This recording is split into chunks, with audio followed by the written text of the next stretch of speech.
Hi, I'm going to talk about Wimsatt and Beardsley's essay for a few minutes. I love this essay too because it gets at a lot of really important ideas that we still think about as being self-evident today. Um, Wimsatt and Beardsley, as you will recall, are new critics. So Shklovsky was a Russian formalist. Now we're moving on to a new critic, two new critics. And I'm going to walk through the parts of their essay that are, I think, the most key. But before I do, their overall point is that, or at least the overall point that's most relevant to us, is that the author's intentions, what an author means to be doing, those are not available to us. We don't know what they are. And even if we did know what they were, it wouldn't really matter. We talk all the time about what Garcia Marquez meant or what Dickens was trying to do. And sometimes we talk about the author just as like a shorthand for the story or the book. And that's not exactly what Wimsatt and Beardsley are criticizing. What they're criticizing is whether we try to figure out what Garcia Marquez wanted us to take from the story and then using that as the marker by which we decide whether criticism of the story is good or not. So my favorite example of this is to do with eggs. And if you are somewhere where someone's kind enough to make you eggs and the person says, let me make you an omelet, and you're delighted because you love omelets, and then the person comes out with this really sloppy plate of scrambled eggs and you say, oh, this is, thank you, not an omelet. And the person says, but I meant it to be an omelet. You might say something like, I believe you, and yet that's not what you've put in front of me.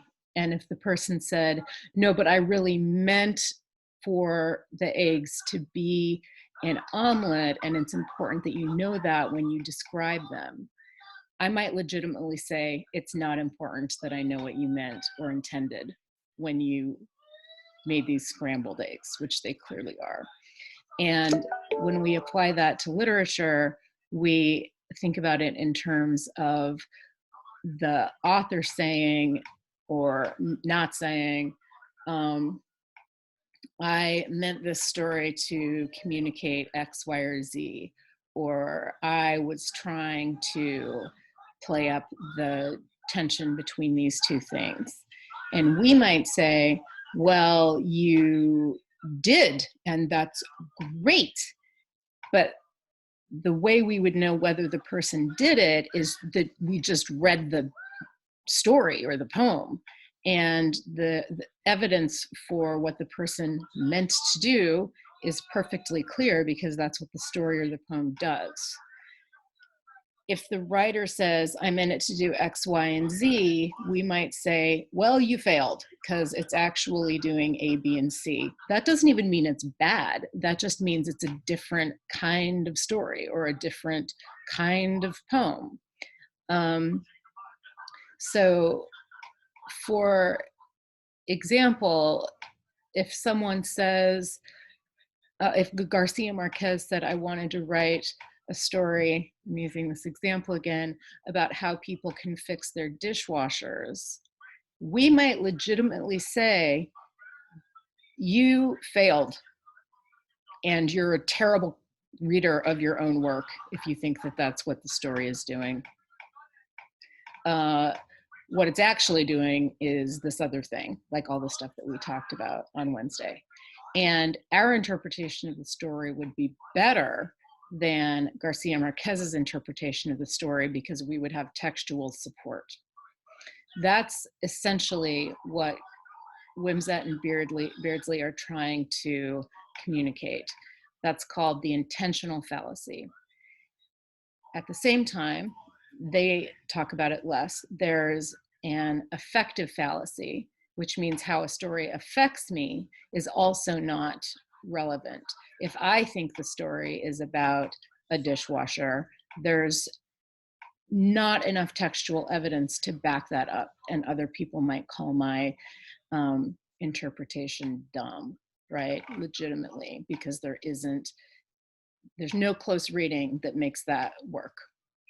So there are limits, Wimsatt and Beardsley would say, to how we interpret something, and we thus can come up with a good or true interpretation. Okay. I already said this, but I'm reading it now again from page 461 at the bottom of Richter's anthology. The design or intention of the author is neither available nor desirable as a standard for judging the success of a work. Okay, that's kind of what I just said.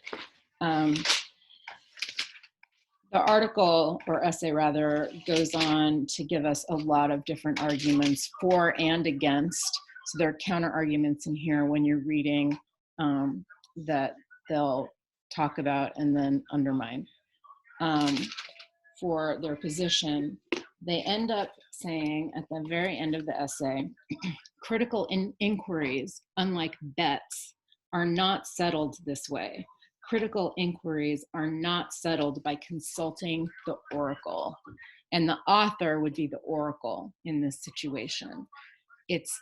They're pointing out that it's not like the author is some oracle who can just explain to us and tell us what the story or novel or poem or essay means, and that there's no reason to consult the oracle. The other thing I want to mention quickly, and I'm already running over, is that not in this essay, but new critics are famous for inventing this very useful phrase, the heresy of the paraphrase. The heresy of the paraphrase means that if you try to change a few words in a poem, you've just written a different poem.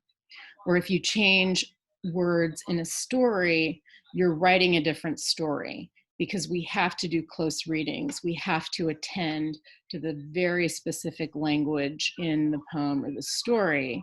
And that if you try to summarize Garcia Marquez's story, you are paraphrasing it and doing it a massive injustice. That the best paraphrase, or even a mildly different version, is heretical. It's a gross injustice. Okay, I'll see you in class.